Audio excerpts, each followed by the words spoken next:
চিন্ময় কৃষ্ণ তাকে গ্রেপ্তার করার ঘটনা ঘটলো।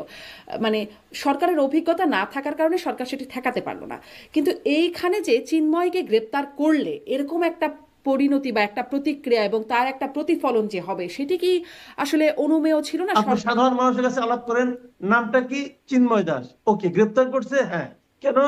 রাষ্ট্রবিরোধী অভিযোগে। হ্যাঁ, হতেই পারে সে র এজেন্ট।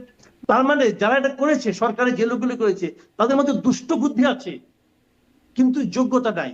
যে এরকম তো জাতীয় সঙ্গীত নিয়ে কথা বললেন একজন ব্রিগেডিয়ার, সাবেক অবসরপ্রাপ্ত জেনারেল আজমি, যিনি গোলাম আজমের পুত্র, তিনি। আমাদের দেশের টোটাল ডেমোক্রেটিক যে আপনার প্রসেস যেটা এখন শুরু হয়েছে, আমি বলি, তার জন্য ইসকন কোনো ফ্যাক্টর ভাই। যদি পিনাকি ভট্টাচার্য আহ্বান করছেন, যিনি একজন ধর্মীয়ভাবে তিনি একজন হিন্দু ধর্মাবলম্বী, আর মানে তার আহ্বানে সাড়া দিচ্ছেন তৌহিদি জনতার ব্যানার। বাংলাদেশের সেরা দুটা পত্রিকা হলো প্রথম আলো এবং ডেইলি স্টার।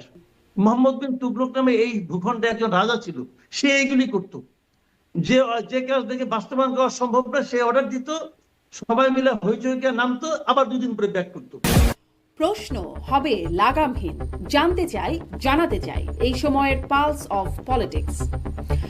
3 কলেজের শিক্ষার্থীদের সংঘর্ষের ঘটনায় রাজধানী যখন উত্তপ্ত, তখন বাংলাদেশ সম্মিলিত সনাতনী জাগরণ জোটের মুখপাত্র চিন্ময় কৃষ্ণ দাসকে গ্রেপ্তার এবং তার জামিন না মঞ্জুরের ঘটনায় চিন্ময়ের বিক্ষুব্ধ অনুসারীরা সংঘর্ষে জড়ায় আইন শৃঙ্খলা বাহিনী এবং জনতার একটি অংশের সাথে।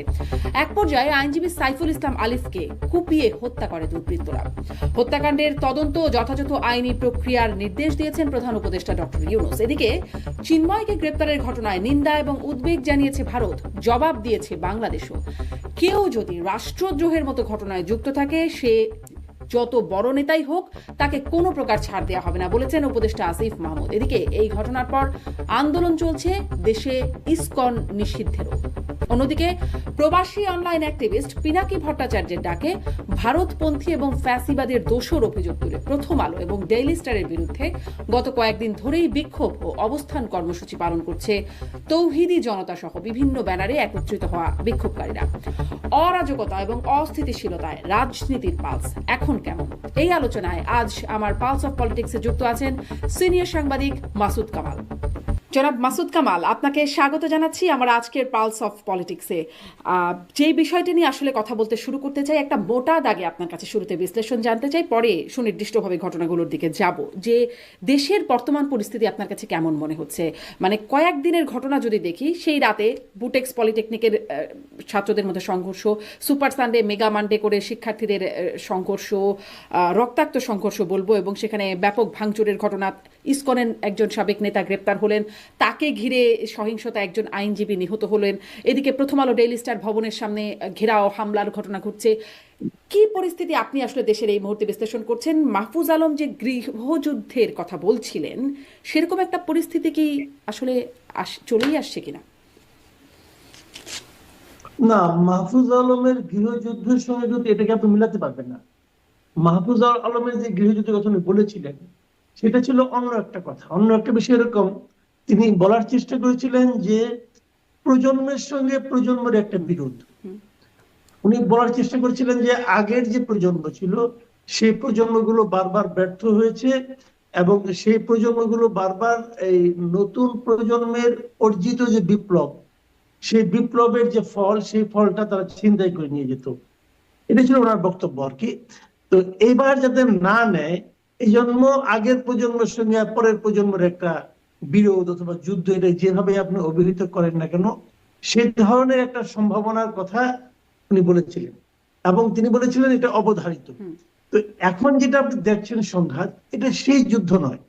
এখন যেটা সংঘাত হচ্ছে, সেটা হলো যে এটা তো কার সঙ্গে, যেমন আমি একটু উদাহরণ দিয়ে বলি, যে আপনার সুপার সানডে মেগা মানডে যেটা হচ্ছে, আপনার দুটা মানে আপনার শিক্ষা প্রতিষ্ঠানের স্টুডেন্টদের সঙ্গে স্টুডেন্টদের বিরোধ। এটা কেন হচ্ছে? আপনি যদি আগে সুপার সানডেটা ব্যাখ্যা করেন, ওখানে একজন স্টুডেন্টের মৃত্যু হয়েছে একটা মেডিকেল কলেজে, একটা হসপিটালে। সেই মৃত্যুটাকে তারা বলছে যে এটা শিক্ষা আপনার চিকিৎসা, মানে আপনার অপচিকিৎসা অথবা ভুল চিকিৎসার কারণে তার মৃত্যু হয়েছে। এখন সেই মৃত্যুটা তারা মেনে নিতে পারছে না, না মানেই স্বাভাবিক। কিন্তু মেনে না নেওয়ার প্রতিক্রিয়া তারা কি করছে? তারা সেটাকে ভাঙচুর করছে, নিজেরাই নিজেদের হাতে বিচারটাকে তুলে নিচ্ছে।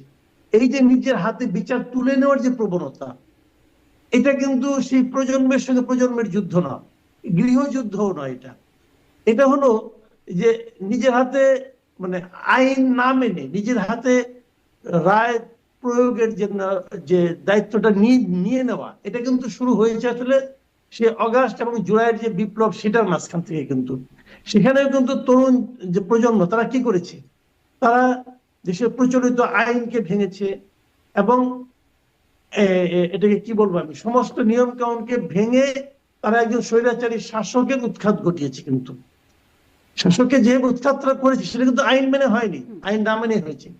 এই যে শাসককে উৎখাত করাটা, এইটা ওই সময়ের প্রয়োজন ছিল। কিন্তু কিন্তু সময়টা চেঞ্জ হয়ে গেছে, এখন তার সেই সময়টা নাই। এখন কে কার বিরুদ্ধে লড়ছে, এখন কিন্তু সেখানে কোনো স্বৈর শাসক নাই।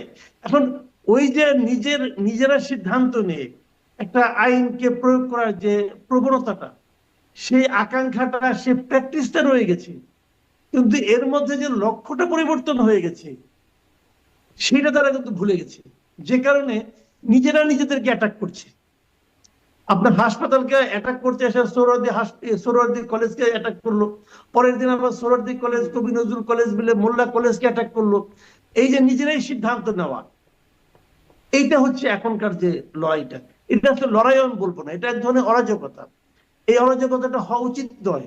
দেশে যখন একটা সরকার থাকে তখন সরকারের দায়িত্ব হলো এই অরাজকতাটাকে নিয়ন্ত্রণ করা, অথবা এটাকে আপনার যে কোনো ভাবে থামানো। কিন্তু সেই নিয়ন্ত্রণ করা বা থামানোর কোনো প্রচেষ্টাও কিন্তু আমরা এই সরকারের মতো লক্ষ্য করিনি। কাজে এই দায়টা আমি মনে করি কিছু না কিছু সরকারের উপরে যে বর্তায়। জি, কেন সরকার আসলে মানে এই দায়টা সরকারের উপর বর্তাচ্ছে, কিন্তু সরকার কেন নিয়ন্ত্রণ করার চেষ্টাটা করলো না, সেই ব্যাখ্যা কি আপনার কাছে স্পষ্ট হয়? সেই ব্যাখ্যাটা আমার কাছে স্পষ্ট না, এই কারণে আমি সব মিলে যে জিনিসটা বুঝি, হয়তো সরকার অতটা অভিজ্ঞ না, এটা অনভিজ্ঞতার কারণে হতে পারে, আমার যেটা মনে হয়। তা না হলে এই ঘটনা যখন ঘটে যায় আলটিমেটলি ক্ষতিটা তো সরকারেরই হয়। ইমেজ যখন নষ্ট হয় তখন মানুষ কাকে দায়ীটা করে। এখানে তো অন্য কোনো ভিলেন নাই কিন্তু যে অমুককে দায়ী করবেন আপনি। মোল্লা কলেজ সেটাও স্টুডেন্ট, সোহরাওয়ার্দী কলেজ, কবি নজরুল কলেজ সেটাও স্টুডেন্ট, দুই পক্ষের মারামারি। কেন আপনি এখানে কাকে ভিলেন বানাবেন? এখানে কিন্তু কোনো শত্রুপক্ষ নাই। কাজেই শত্রুপক্ষ যখন মানুষ যখন খুঁজবে তখন ভাববে কি যে প্রশাসন কেন এটাকে থামাতে পারেনি। এই থামাতে পারেনি যখন আপনি প্রশ্ন উঠবে, তখন আপনি এটাও দেখবেন যে থামানোর কোনো চেষ্টা কি হয়েছিল? থামানোর কোনো চেষ্টাও হয়নি। কেন চেষ্টা হলো না? আগে কি চেষ্টা করলে থামানো যেত না? আমি তো এখন বলবো যে দেখেন আপনার যে 5ই অগাস্টের যে আন্দোলন যেটা তারা বলছে, সে আন্দোলনের ক্রেডিটটা কারা নিচ্ছে? স্টুডেন্টরা বলছে যে আমরা করেছি, আমরাই নেতৃত্ব দিয়েছি। তো যে স্টুডেন্টের নেতৃত্ব দিয়ে একজন স্বৈরাচারকে উৎখাত করতে পারলো, সেই স্টুডেন্টটা কেন স্টুডেন্টদের এই ঘাতি বিরোধটাকে থামাতে পারলো না? তাদেরকে থামাতে গিয়েছিল, যায়নি তো। এমন তো না হঠাৎ করে হয়েছে। মেগা মান্ডে যে হবে এটা তো আগেই ঘোষণা দিয়েছে। তো স্টুডেন্ট লিডার ওখানে গেল না কেন? যে বলতো যে তোমরা এই কাজটা করো না, এই কাজটা করা ঠিক হবে না, বাট তারা তো সেখানে যায়নি ভাই। এই যে না যাওয়াটা, কেন যায়নি তারা? তারা হয়তো ভেবেছে আমরা যেও থামাতে পারবো না, অথবা তারা হয়তো ভেবেছে ওদের কাছে আমাদের সেই গ্রহণযোগ্য ইমেজটাই নাই।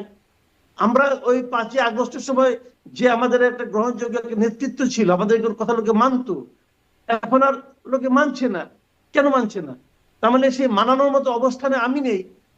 এই যে বিষয়গুলো, এগুলো কিন্তু খুবই গুরুত্বপূর্ণ। কারণ আপনাকে বুঝতে হবে আপনি অনেক কিছু করেছেন, কিন্তু যে দাবিটা আপনি করছেন সেই দাবিটা থেকে আপনি নিজে কতটুকু সরে গেছেন, এটা খুবই গুরুত্বপূর্ণ। এবং সেটা তারা পারেনি, চেষ্টাও করেনি। তাহলে মানে আপনি বলছেন যে ছাত্রদের হয়তো সেই ইমেজটা নাই, আর সরকারের হয়তো সেই অভিজ্ঞতা নাই। কিন্তু তারপরে মানে এই ঘটনাগুলো ঘটে গেল, তখন আবার নতুন করে একটা ঘটনা উদ্ভব হলো, সেটি হচ্ছে চিন্ময় কৃষ্ণ, তাকে গ্রেপ্তার করার ঘটনা ঘটলো। মানে সরকারের অভিজ্ঞতা না থাকার কারণে সরকার সেটি ঠেকাতে পারলো না। কিন্তু এইখানে যে চিন্ময়কে গ্রেপ্তার করলে এরকম একটা পরিণতি বা একটা প্রতিক্রিয়া এবং তার একটা প্রতিফলন যে হবে, সেটি কি আসলে অনুমেয় ছিল না? সরকার কি সেটাও আগে থেকে অনুমান করতে পারে নাই? পারলে সেটার জন্য কি সরকারের কোনো প্রস্তুতি ছিল? দেখেন, এখানে কিন্তু অনেকগুলো কথা আছে। যে চিন্ময় কৃষ্ণ দাসকে গ্রেপ্তারের পরে যে এই প্রতিক্রিয়াটা হবে, এটা হয়তো অনেকে ভাবেনি। এটা ভাবেনি আমি মনে করি। এখন কেন তারা ভাবেনি? তাদের অভিজ্ঞতার অভাবের কারণে ভাবেনি। আবার যে প্রতিক্রিয়াটা হয়েছে, সেই প্রতিক্রিয়াটা কেন হয়েছে এটা কিন্তু একবার ভাবতে হবে। চিন্ময় কৃষ্ণ কিন্তু এমন কোনো বড় লিডার না যে তাকে গ্রেপ্তার করলে অথবা তাকে জামিন না দিলে এরকম বিশাল কিছু হয়ে যাবে। আমি নিজে পার্সোনালি মনে করি না সে এত বড় নেতা, তাকে তো আমি চিনতামই না। তো এখন সে এত বড় নেতা হয়ে গেলে কিভাবে? এখন আমি যদি বলি এখানে অন্য কিছু আছে। আপনাকে একটা কথা মাথায় রাখতে হবে, একটা বিপ্লব যখন হয়, পৃথিবীর সমস্ত বিপ্লব এটা দেখা গেছে, একটা বিপ্লব যখন হয় সেই বিপ্লবের পরে কিন্তু এখানে একটা প্রতি বিপ্লবের একটা আশঙ্কা এবং সম্ভাবনা সবসময় থাকে। কিন্তু 15 বছর একটা সরকার দেশে ক্ষমতায় ছিল, থাকার পর তারা হঠাৎ করে তাদের পতন হয়ে গেল। এবং যখন তারা ক্ষমতায় ছিল তাদের বিভিন্ন সেক্টরে সারা দেশে তৃণমূলে পর্যন্ত তাদের সুবিধাভোগী অনেক লোক কিন্তু ছিল, এটা অস্বীকার করার কোনো উপায় নাই। এখন এর মধ্যে আবার এই সরকার এসে একটা বড় একটা ছাত্র সংগঠনকে নিষিদ্ধ করে দিয়েছে। নিষিদ্ধ করে দেওয়া মানে কিন্তু সম্পূর্ণ নিশ্চিহ্ন হয়ে যাওয়া নয়। নিষিদ্ধ তারা অফিসিয়ালি করেছে, তারা তো তাদের অস্তিত্ব তো আছে সারা দেশে। তো এখন আপনার ওখানে তাকে যখন নাকি জামিন নামঞ্জুর করে, যখন তাকে জেল হাজতে পাঠানোর কথা বলা হলো, তখন তাকে প্রতিরোধ করা হলো। এখানে গাড়ির সামনে লোকজন যে শুয়ে পড়লো, তারা কারা? সবাই কি এই হিন্দু ধর্মাবলম্বী? আমি কিন্তু সেটাও মনে করি না, এখানে অন্য কেউ থাকতে পারে। এবং হিন্দু ধর্মাবলম্বীরা সেখানে সবাই আটকে দিয়ে তবে সহিংস হয়ে যাবে এবং একজন লোককে কুপিয়ে হত্যা করবে প্রকাশ্য দিবালোকে, এটা আমি মনে করি না যেটা সম্পূর্ণ হিন্দুদের কাজ। এখানে অন্য কেউ এখানে কিন্তু ঢুকে পড়তে পারে, অথবা একটা হুজুগ তৈরি করার চেষ্টাও করতে পারে, অথবা এটাকে এরকম একটা ঘটনা ঘটিয়ে এটার থেকে পরে আবার একটা সাম্প্রদায়িক দাঙ্গা যাতে তৈরি করা যায়, সে ধরনের ঘটনাও কিন্তু ঘটতে পারে। আপনি স্যাবোটাজ বলেন আর যাই বলেন, ঘটতে পারে। এই ধরনের ঘটনা বাংলাদেশে ঘটেনি তা মনে করার কোনো কারণ নাই, ঘটতে পারে। কাজে কারা ঘটেছে, কারা ঘটিয়েছে এবং এই ধরনের ঘটনা যে ঘটতে পারে সেটা ধারণা করার মতো কতটুকু আমি মনে করি যে আপনার চিন্তা করার ক্ষমতা সরকার যা থাকে তাদের তাদের থাকা উচিত আমি মনে করি। এবং এটাও সেই ধারণা করার ধারণ নয়, জায়গা ছিল না, মানে ধারণা করারও অভিজ্ঞতা ছিল না, এরকম একটা জায়গা হয়তো আপনি বলছেন। কিন্তু গোয়েন্দা তথ্য কি এই বিষয়ে থাকবার কথা না? মানে গোয়েন্দারা তো অভিজ্ঞ থাকবার কথা, এটা খুবই থাকবার কথা। কেন ছিল না? এই কথা তো আমরা তো আমাদের গোয়েন্দাদের নিয়ে এতটা গর্ব সবসময় করি। এটা শেখ হাসিনা যখন বিদায় হয়ে যান উনিও গর্ব করেছেন যে আমাকে তো সব জানানো হয়নি। ওনার মধ্যে তো এই একই হতাশা ছিল যে গোয়েন্দারা সব কথা ওনাকে বলেননি, উনি বুঝতেই পারেননি যে সারা দেশে কি হচ্ছে। এখন এরকম হয়, গোয়েন্দারা নাকে তেল দিয়ে ঘুমালে এরকম হবেই। এবং আমাদের গোয়েন্দাদের নাকে তেল দিয়ে ঘুমানোর অভ্যাস আছে, উদাহরণও অনেকে আছে আগের, কাজে সেরকম কিছু হতেও পারে। আবার এসবের বিপরীতে আরেকটা কথা আমি বলি, চিন্ময় দাসকে যে মামলায় গ্রেফতার করা হয়েছে সেই মামলাটার মেরিটে থেকে আপনি একবার তাকিয়ে দেখেন। সেই মামলাটা কি? 5ই আগস্ট ছাত্ররা একটা স্তম্ভের উপর একটা জাতীয় পতাকা তারা উড়িয়েছিল। 25শে অক্টোবর মানে ধরেন আপনার দেখেন 5ই আগস্ট থেকে 5ই সেপ্টেম্বর 5ই অক্টোবর 2 মাস, তারপরে 2 মাস 20 দিন, 2 মাস 20 দিন একটা পতাকা ওখানে ছিল না, উঠছিল। এটাই বা উড়ে কেমন কেটা? আমি আপনাকে এক কথা বলি, দেখেন জাতীয় পতাকার মধ্যে একটা সম্মান আছে। আপনি তো জাতীয় পতাকা 24 ঘন্টা রাখতে পারবেন না, সন্ধ্যার পর সেই পতাকাটা নামাতে হবে না?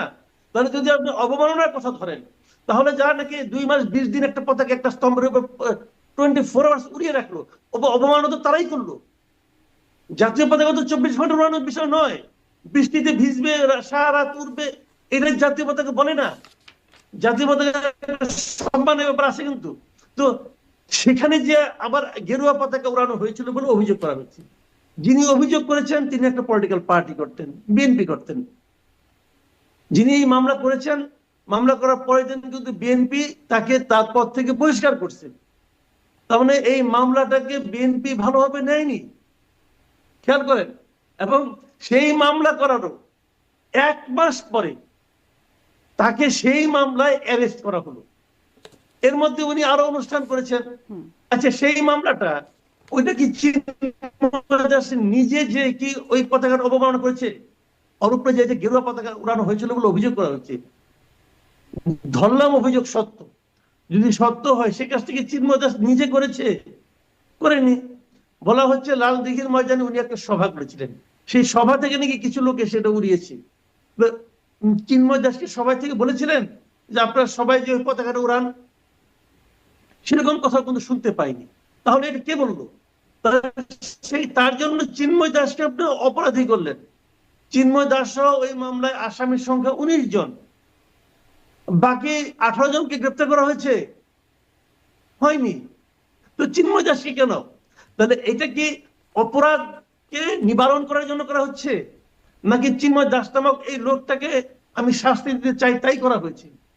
আসলে কি এখানে কি আইন নিজের মতো করে চলছে, নাকি আইনকে চালানো হচ্ছে?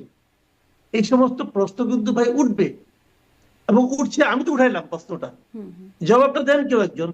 তো এই সমস্ত বিষয়গুলো আমি মনে করি এগুলি জবাবটা কে দেবে আর এই সিদ্ধান্তটা আসলে কে নিল বা কোথা থেকে আসলো? আপনি বলছিলেন যে বিএনপির সেই নেতাকে বহিষ্কার করা হয়েছে। আমার সাথে কথা হচ্ছিল ডক্টর আসাদুজ্জামান রিপন, বিএনপি নেতা। তিনি বলছিলেন যে বিএনপি নেতাকে বহিষ্কার করা হলো কেন, এটি বলছেন, তিনি বলছেন যে শক্তভাবে এটি দমন করা উচিত, শক্ত ব্যবস্থা নেওয়া উচিত মানে চিন্ময় কৃষ্ণ ইনাদের বিরুদ্ধে, এবং রাষ্ট্রের নাগরিক, তারা বাংলাদেশের নাগরিকতা, বাংলাদেশ ব্যবস্থা নিতেই পারে, কিন্তু তার নেতাকে কেন বহিষ্কার করা হলো? তিনি বলছেন যে এটি তার কাজ না, এই জন্য তাকে বহিষ্কার করা হয়েছে, এরকম একটা অবস্থান। বিএনপি এরকম কোনো অবস্থানও জানাচ্ছেন। আপনি কি রাজনৈতিক দলগুলোর কোনো অবস্থা বুঝছেন? আমি আসলে আপনার কাছে আইনের ওই যৌক্তিক বা ওই ব্যাখ্যাটা নিয়েও একটু কথা বলতে চাইবো। তার আগে একটু যদি রাজনৈতিক দলগুলোর অবস্থা বুঝছেন কিনা এখানে। দেখেন, আসলে পলিটিক্যাল পার্টিগুলো আমাদের এখানে হয় কি জানেন, তারা অবস্থা বিধে ব্যবস্থা নেয়। এখন তারা তখন সেটা করেছিল, ভেবেছিল যে হিন্দু ধর্মাবলম্বী যারা আছে তাদের একজন লিডারের বিরুদ্ধে যদি বিএনপি কোনো লিডার মামলা করে, তাহলে হিন্দু ধর্মাবলম্বীদের কাছে বিএনপির গ্রহণযোগ্যতা হয়তো একটু কমে যেতে পারে। এই জন্য তারা তাদের লিডারের বিরুদ্ধে ব্যবস্থা নিয়েছিল। তারা বলার চেষ্টা করেছিল আমার লিডার তোমাদের একজন নেতার, ধর্মীয় নেতার বিরুদ্ধে মামলা করলেও আমরা পুরো দলগত ভাবে কিন্তু এটাকে সমর্থন করি না, এটা তারা বলার চেষ্টা করেছিল। এখন আবার যখন তাকে গ্রেপ্তার করেই ফেলেছে, এখন বাংলাদেশের সেন্টিমেন্টটা কি ভাই? বাংলাদেশে একটা কমন সেন্টিমেন্ট আছে, এটা হলো এন্টি ইন্ডিয়ান সেন্টিমেন্ট। তো এই এন্টি ইন্ডিয়ান সেন্টিমেন্টকে এখন আর বিএনপি নাড়াচাড়া করতে চায় না। চন্দন দাসকে গ্রেপ্তার করে, চিন্ময় দাসকে গ্রেপ্তার করা হয়েছে। আপনি সাধারণ মানুষের কাছে আলাপ করেন, নামটা কি? চিন্ময় দাস। ওকে, গ্রেপ্তার করছে, হ্যাঁ, কেন?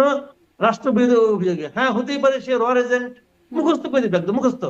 এটা বলতে সে 1 মিনিট দ্বিধা করবে না, সে র এজেন্ট, তারা অ্যারেস্ট করছে, ঠিক করছে। এটা কিন্তু আমাদের দেশের সাধারণ মানুষের মধ্যে একটা কমন একটা সেন্টিমেন্ট, এন্টি ইন্ডিয়ান সেন্টিমেন্ট। কেন এন্টি ইন্ডিয়ান সেন্টিমেন্ট? তারও কিন্তু কারণ আছে। দেখেন, আমরা একটা অদ্ভুত মানে সেন্টিমেন্ট আমরা বসবাস করি। আমরা সারাদিন সকালে ঘুম থেকে উঠে ইন্ডিয়ান পেঁয়াজ খাই, এখন ইন্ডিয়ান ডিমও খাই, ইন্ডিয়ান ঘুমানোর আগে, রাতের বেলা ঘুমাতে যাওয়ার আগে ইন্ডিয়ান টুথপেস্ট দিয়ে আমরা দাঁত মাজি, সবই করি। কিন্তু সকালে ঘুমাতে আবার গালিটা প্রথম ইন্ডিয়ার কি দিই। এটা আমাদের দেশের একটা সেন্টিমেন্ট। দেই কেন? দেই হলো গিয়া গত 15 বছর ধরে ইন্ডিয়ার সঙ্গে আমাদের যে সম্পর্ক ছিল, সেই সম্পর্কটাকে আমাদের দেশের সাধারণ মানুষ কখনোই সম্মানজনক মনে করে নাই।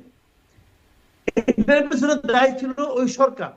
আমাদের বিগত যে সরকার ছিল, তারা ইন্ডিয়ার সঙ্গে এমনই নতুন সম্পর্ক মেনটেন করত এবং গর্ব ভরে অপমানজনক সম্পর্কের কথা উচ্চারণ করত, বলতো আমাদের মধ্যে স্বামী স্ত্রীর সম্পর্ক অমুক তমুক সবকিছু বলতো তারা। এইগুলো বলে বলে সাধারণ মানুষের ইগোকে তারা হার্ট করেছে প্রতিনিয়ত, যে কারণে আমাদের মানুষের মধ্যে এন্টি ইন্ডিয়ান সেন্টিমেন্টটা খুব তীব্র আকার ধারণ করেছে। তারই কারণে যখন চিন্ময় দাসকে গ্রেপ্তার করা হয়, তখন মানুষ মনে করে যে ইন্ডিয়ার একজন চোরকে অ্যারেস্ট করা হয়েছে। আর কিন্তু কিছু না, এখানে কিন্তু লজিক টজিক কোনো কিছু কাজ করে না রে ভাই, এটা হলো রিয়েলিটি। এবং এই রিয়েলিটি কেন তৈরি হয়েছে সেটাও কিন্তু আমি একটু আগে আপনাকে ব্যাখ্যা করলাম। তো সেখানে যখন অ্যারেস্ট হয়ে গেছে, এখন কিন্তু বিএনপি এই অ্যারেস্টের বিরুদ্ধে আর কোনো কথা বলবে না। এখানে কিন্তু কেবলমাত্র পলিটিক্স ছাড়া আর কিছু নাই। এবং এই পলিটিক্সটা কি? এটা হলো এক ধরনের পপুলারিজম ক্রিয়েট করার চেষ্টা করে। জি। যে আমি পপুলার পিপুলের মধ্যে তাদের যে মানে কমন যে সেন্টিমেন্টটা, ওটার বিরুদ্ধে আমি যাব না।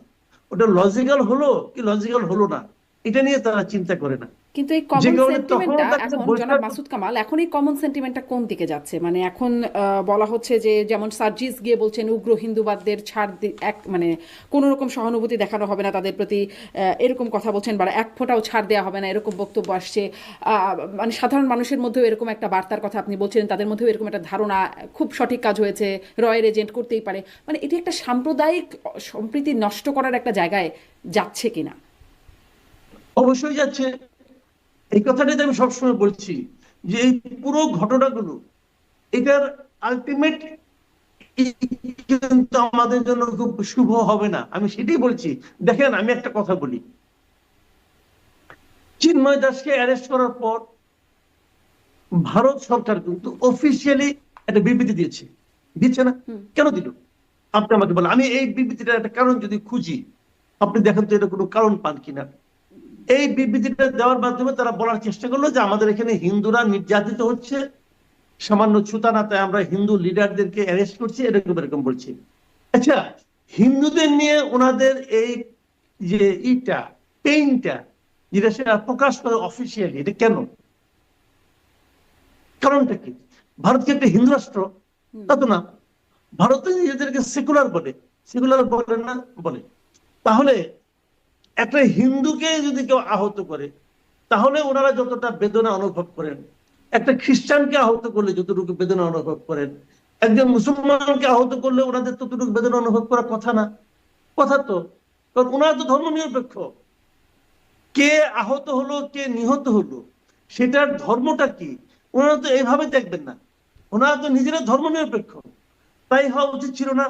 আচ্ছা ভাবেন তো আপনি, পুরো জুলাই মাস এবং অগাস্টের 5 তারিখ পর্যন্ত এই সময়ে বাংলাদেশে যারা সরকারি বাহিনী এবং সরকারি দলের লোকের হাতে প্রহৃত হয়েছেন, নিহত হয়েছেন, তাদের জন্য ভারত সরকারকে কোনো স্টেটমেন্ট দিয়েছিল?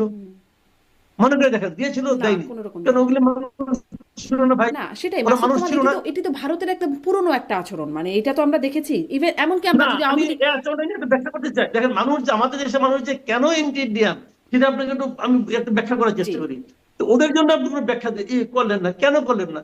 আপনি তো নিজেকে বলছেন আপনি সেকুলার কান্ট্রি, আপনার চিন্তা ভাবনা আপনার প্রত্যেকটা মুভমেন্ট হবে সেকুলার।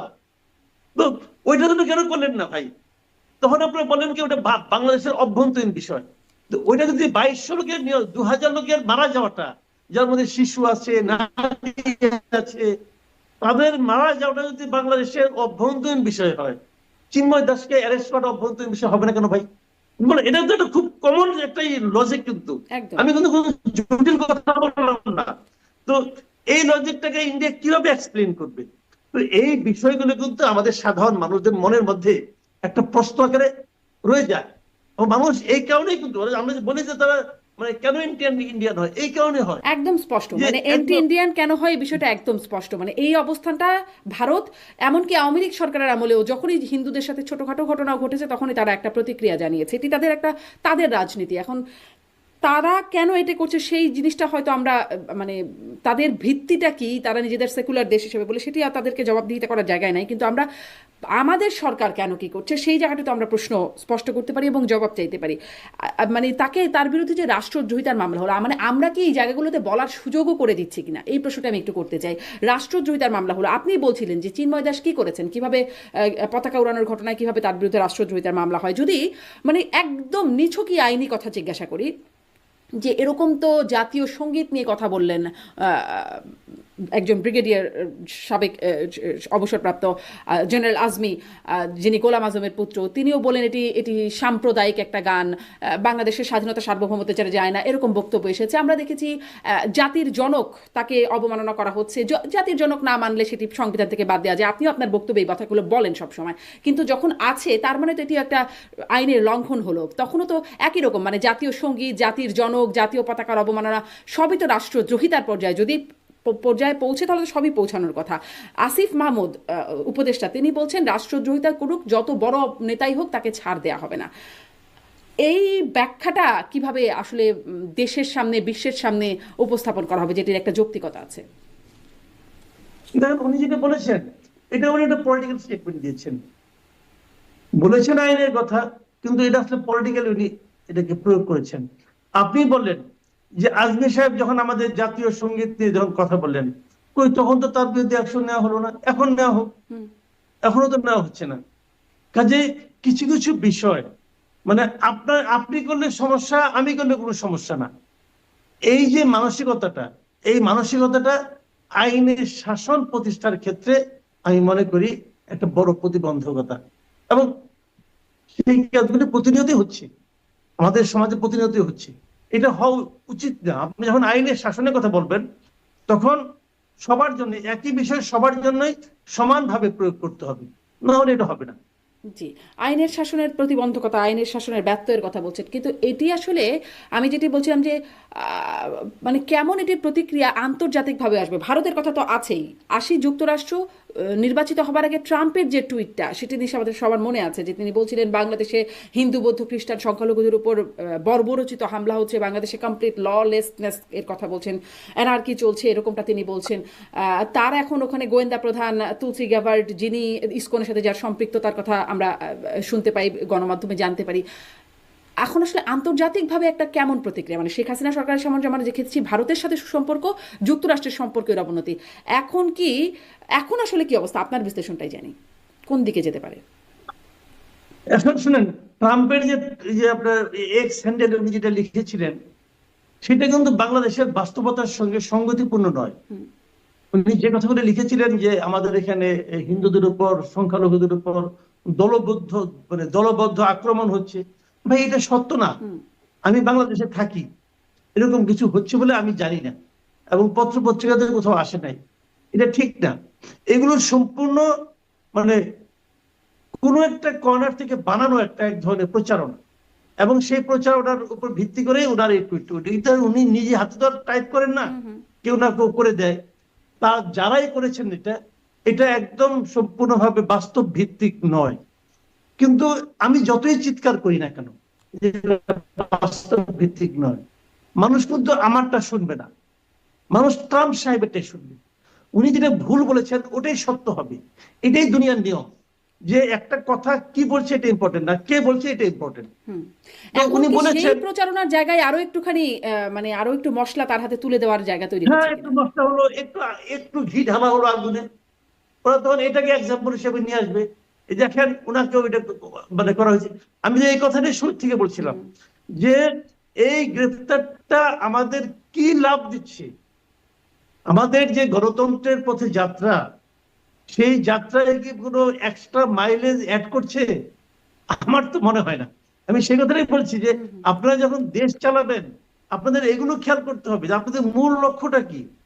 আপনারা কিন্তু স্থায়ীভাবে থাকতে আসেননি, আপনারা একটা অন্তর্বর্তীকালীন সরকার, আপনারা একটা নির্দিষ্ট লক্ষ্যে যাচ্ছেন, যে আপনারা একটা পলিটিক্যাল গভর্নমেন্টের হাতে দেশটা তুলে দিবেন। সেই তুলে দেওয়ার জন্য অনুকূল পরিবেশ তৈরি করার দায়িত্ব নিয়ে আপনারা ক্ষমতায় বসেছেন, কিন্তু সেই অনুকূল পরিবেশ কি আপনাদের গৃহীত সিদ্ধান্তগুলোর জন্য কার্যকরী হচ্ছে, ত্বরান্বিত হচ্ছে, নাকি বাধাগ্রস্ত হচ্ছে? এই জায়গাগুলো আপনাদের খেয়াল করতে হবে। এবং এখন যেটা হচ্ছে দেখেন, এইটা ট্রাম্পের ওই যে টুইটটা ছিল তাকে একভাবে এক্সট্রা ফুয়েল দিবে। পাশাপাশি আমি ভারতের যতই সমালোচনা করি না কেন, ভারত যে আমাদের ব্যাপারে একটা অফিসিয়াল স্টেটমেন্ট দিল, সেই স্টেটমেন্টটা তো আমি একদম ভ্যানিশ করে দিতে পারবো না। সেই স্টেটমেন্টটা তো এক্সিস্ট করছে, সারা দুনিয়ার কাছে এটা এক্সিস্ট করছে। কিন্তু তো আমি এখন এমন এমন কাজ কেন করতে থাকি যে কাজগুলো তাদের সেই স্টেটমেন্টকে আরো এস্টাবলিশ করে? তো এটা তো কে খেয়াল করবে? এটা তো আমাদের সরকারকে খেয়াল করতে হবে। জি, আমি আসলে আমি এখানে একটু প্রশ্ন করি। আপনি বলছেন যে মানে সরকারের সিদ্ধান্ত কেন করছে এই বিষয়গুলো, মানে এখানে আমিও একটু, সরকারের মধ্যে কি এরকম একটা প্রচেষ্টা আছে যে একটু এই সময় একটু অস্থিতিশীলই থাকুক? কারণ এই বিষয়গুলো তো একটু সাধারণভাবে চিন্তা করলেও বোঝা যায়, সরকারের গোয়েন্দা বাহিনী আছে, তারা কাজ করতে বসছেন, আশেপাশে এত লোকবল, নিশ্চয়ই তাদের কাছেও কিছু না কিছু জানা থাকে যে এই বিষয়ে। আপনি বলছেন অনভিজ্ঞতার কারণে হয়তো এতটা প্রতিক্রিয়া হবে সেটা বোঝা যায় নাই, কিন্তু কিছু যে হবে সেটা তো স্বাভাবিকভাবে অনুভূত মেয়। আমরা দেখলাম অটোরিকশা বন্ধ, মানে কয়েকটি ঘটনা যদি যোগ দেই আর কি। অটোরিকশা বন্ধ, হঠাৎ করে অটোরিকশা বন্ধ, 3 দিনের মধ্যে বন্ধ করে ফেলার নির্দেশ আসলো হাইকোর্টের। তারপরে একটা পরিস্থিতি তৈরি হলো, যেটা এটা আমাদের পরীক্ষিত জিনিস যে অটোরিকশা বন্ধ করতে গেলে অতীতেও এরকম ঘটনা ঘটেছে। ঠিকই আবার একটা স্থিতিবস্থার কথা আপিল বিভাগ বলল, মানে আবার একই রকম হয়ে গেল। মাঝখানে কটা দিন অস্থিতিশীলতা। এই যে কয়েকটা দিন করে এরকম করে পরিস্থিতি তৈরি করা, সরকারের মধ্যে কি কোনো বা রাষ্ট্রযন্ত্রের মধ্যে কি কোনো বিষয় আছে যারা আসলে চাইছে অস্থিতিশীল থাকুক? দেখেন, আপনার এই যে আশঙ্কা, এটাকে কিন্তু আমি একদম ভিত্তিহীন বলি না। এটা এটা হলো গিয়ে যে মনে করেন এটা আসলেই হতে পারে, কিন্তু সরকারের মধ্যে কিছু একটা লোক থাকতে পারে, কিছু লোক থাকতে পারে যারা চাইছে এই সমস্ত পরিস্থিতি তৈরি করে সরকারকে অপ্রয়োজনীয় কাজে ব্যস্ত রাখা। যখন অটোরিকশা যেটা বন্ধ করার ব্যবস্থা করা হয়েছে, এটা সম্পূর্ণ একটা হঠকারী সিদ্ধান্ত, সম্পূর্ণ হঠকারী সিদ্ধান্ত। আপনি কি করলেন? ব্যাটারি চালিত রিক্সাগুলো বন্ধ করে সিদ্ধান্ত নিলেন। নিতেই পারেন, আপনার কিছু লজিক থাকতেই পারে, এবং সেটা আপনি বাস্তবায়ন করতে চাইলেন 3 দিনের মধ্যে। 3 দিনের অর্থ বুঝে তারা, এবং ওনার বললো যে আদালতের আদেশে হয়েছে। আদালতের কাছে আদেশটা তো কেউ না কেউ চাইতে গেছে ভাই। আমাদের আদালত তো আদেশটা দিয়ে দিচ্ছে। আদালতে যারা আছেন কিন্তু মানুষ, এই দেশে বাস করে না, তাদেরও বোঝা উচিত যে আমি যে একটা অর্ডার দিলাম, এই অর্ডারটা কি বাস্তবায়ন সম্ভব। একটা কথা মাথায় রাখবেন, আমি মানে কমন সেন্স এর কথা বলি, যে আইন বাস্তবায়ন যোগ্য নয় সেই আইনটাকে আপনি ব্যাড ল বলতে পারেন। আইন আপনার লজিক্যালি দিলেন, কিন্তু সেই আইনটা বাস্তবায়ন যোগ্য নয়। আপনি 3 দিনের মধ্যে সমস্ত ব্যাটারি চালিত অটোরিকশা বন্ধ করতে পারলেন, তাহলে এই যে অটোরিকশাগুলো হয়েছে, আপনি বাস্তবতাটা খেয়াল করেন। এই অটোরিকশা কিন্তু হাসিনা সরকারের শেষ দিকে একবার বন্ধ করা হয়েছিল। তখন শেখ হাসিনা প্রাইম মিনিস্টার হিসাবে বলেন না এটা চলবে। যেই মাত্র প্রাইম মিনিস্টার বললেন যে চলবে, সেই মাত্র সমস্ত মধ্যবিত্ত এবং যাদের ছোট ছোট পুঁজি আছে সবাই কিন্তু 2টা 3টা করে ব্যাটারি চালিত অটোরিকশা রাস্তায় নামিয়ে দিল। এখন যারা নামিয়ে দিল, এরকম লোকের সংখ্যা কিন্তু 2-1 নয়, অনেক। তারপরে যখন বললেন 3 দিনের মধ্যে আপনি উঠে ফেরান, এই লোকগুলি কি করবে? তাদের যে ইনভেস্টমেন্ট, তারা কি করবে? কেউ হয়তো পেনশনের টাকা যেটা করেছে সে এই টাকা দিয়ে সংসার চালায়, আপনি তো কলমের 1 খুঁচা বলে দিলেন 3 দিনের মধ্যে নাই। এরা কি করবে? উঠাবে? উঠাতে চাইবে? চাইবে না। তো তারা তো মরিয়া হবেই। আবার আরেক দিক দিয়ে দেখেন, আপনি ব্যাটারি চালিত অটোরিকশা চলবে না, চলবে কোনটা? প্যাডেল চালিতটা। প্যাডেল কে মারবে? একজন মানুষ মারবে। আপনি ভাবেন তো, একজন বয়স্ক মানুষ 2জন ইয়াং মানুষকে টেনে নিয়ে যাচ্ছে, এটা পৃথিবীর কোন দেশ, কোন সমাজ এটাকে মানবিক বলবে? অমানবিকতা তো ওইটা, প্যাডেল চালিতটা। বরং যদি আপনি বলতেন যে প্যাডেল চালিত কোনো রিক্সা চলবে না, সব রিক্সায় ব্যাটারি চালিত হবে, তাহলে আমি বুঝতে পারতাম যে আপনি প্রযুক্তির সঙ্গে আছেন। তা তো আপনি করছেন না, উল্টোটা করছেন। আবার কি করছেন? আপনি অজুহাত দিচ্ছেন যে ব্যাটারি চালিতগুলো বেশি জোরে চলে, স্পিড বেশি হয়, সামনের ব্রেক আছে পেছনের ব্রেক নাই। ভাই সিম্পল তো, প্রবলেম হলো 2টা, একটা স্পিড বেশি আর পেছনের ব্রেক নাই। তো পেছনের ব্রেক লাগিয়ে দেন, স্পিড কমাই দেন। স্পিড কমানো খুব সহজ, যে ব্যাটারিতে চলে ওই ব্যাটারির পাওয়ারটা কমে দিলেই হয়। এটা তো কঠিন কোনো কাজ না রে ভাই। আপনি কঠিন কাজ মানে করে আপনি সহজ কাজ বাদ দিয়ে আপনি কঠিন কাজে গেছেন। আরেকটা সমস্যা আমি বলি, রাস্তায় ভিড় বেশি হয়, হোক, আপনি ভিড় কমান। ভিড় কমাবেন কিভাবে? প্যাডেল চালিত রিক্সা বাংলাদেশে ঢাকা শহরে কতগুলি আছে, এটা বাংলাদেশ গভর্নমেন্টের কেউ বলতে পারবে? কেউ বলতে পারবে? আপনার এই ঢাকার জন্য সিটি কর্পোরেশন আছে, সিটি কর্পোরেশনের কাছে পুরো হিসাব আছে? হিসাব নাই। এইগুলি কারা রেজিস্ট্রেশন দেয় কেউ জানে? কেউ জানে না। একসময় তো রেজিস্ট্রেশন ছিল, সেই রেজিস্ট্রেশন এখন কোথায় গেল? কেন রেজিস্ট্রেশন দিচ্ছেন না আপনি? রেজিস্ট্রেশন দিলে তো ওখানে সরকারের কাছে ইনকামও হয়, ইনকামটা করেন আপনি। আপনি বলতে পারতেন যে ব্যাটারি চালিত রিক্সা চলবে, কিন্তু প্রত্যেকটা রিক্সাকে একটা সিস্টেমের মধ্যে আসতে হবে, স্পিড বাড়ানো যাবে না, পেছনে ব্রেক থাকতে হবে, এবং সেটাকে সিটি কর্পোরেশনে রেজিস্ট্রেশন করতে হবে। প্রতি বছর তোমাকে একটা ফি দিতে হবে। আপনি সিস্টেমে নিয়ে আসেন। আপনি সিস্টেম ক্রিয়েট করতে পারেন না, আপনার ওই ক্ষমতা নাই। আপনি আসছেন অর্ডার দিতে, এবং এমন অর্ডার যে অর্ডার মানা সম্ভব না। ভাই, এটাকে বলা হয়ে থাকে তুগলকি কাণ্ড। মোহাম্মদ বিন তুগলক নামে এই ভূখণ্ডে একজন রাজা ছিল, সে এইগুলি করতো। যে যে কাজ থেকে বাস্তবায়ন করা সম্ভব না সে অর্ডার দিত, সবাই মিলে হইচইকে নামতো, আবার 2 দিন পরে ব্যাক করতো। আমাদের এখানে এটা হয়েছে, থামে নাই কিন্তু। 3 দিনের কথা বলছিলেন, পরে বাস্তবায়ন করতে না পারে পরে 1 মাস বাড়াইছিলেন সময়, থামান নাই কিন্তু। জি, সরকার এই কিন্তু 3 দিনের তার কথাতেই সিদ্ধান্ত আরেকটা 3 দিনের কথা মনে নাই। পড়লো। জনাব মাসুদ কামাল, 3 দিনের কথাতেই আরেকটা 3 দিন। হাইকোর্ট এখন আবার ইসকনকে নিষিদ্ধ করার ব্যাপারে, মানে হাইকোর্টে যে রিট হয়েছে ইসকনের বিষয়ে সরকারের সিদ্ধান্ত জানাতেও